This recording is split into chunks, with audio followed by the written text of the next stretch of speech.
Hyderabad parliament నియోజకవర్గం ఇంతవరకు ఓవైసీ ఫ్యామిలీకి అడ్డాగా ఉంది.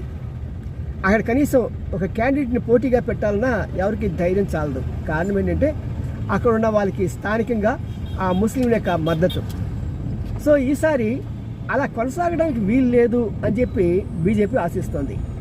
వీళ్ళకి తప్పకుండా పోటీ పెట్టాలి, వై నాట్ హైదరాబాద్ అనే ఒక ఆలోచనతో ఇప్పుడు క్యాండిడేట్ కోసం వెతుకుతున్నారు.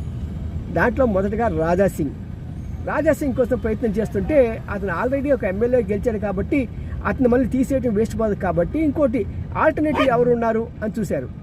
అప్పుడు అక్కడ యమునా అని చెప్పేసి ఒక ఆవిడ, యమునా పాఠక్ అనే ఒక సంఘ సేవకురాలు కనిపించింది. అనేక ఉద్యమాల్లో ఆవిడ చాలా కష్టపడి పాల్గొని వాటన్నిటిని సక్సెస్ఫుల్ చేసుకుంటూ వచ్చింది. ప్లస్ ఆర్థిక స్తోమత ఉంది. మరి ఇలాంటి వ్యక్తిని అక్కడ నిలబెడితే బాగుంటుంది అనే ఉద్దేశంతో బీజేపీ ఒక స్థిరమైన నిర్ణయానికి వచ్చింది.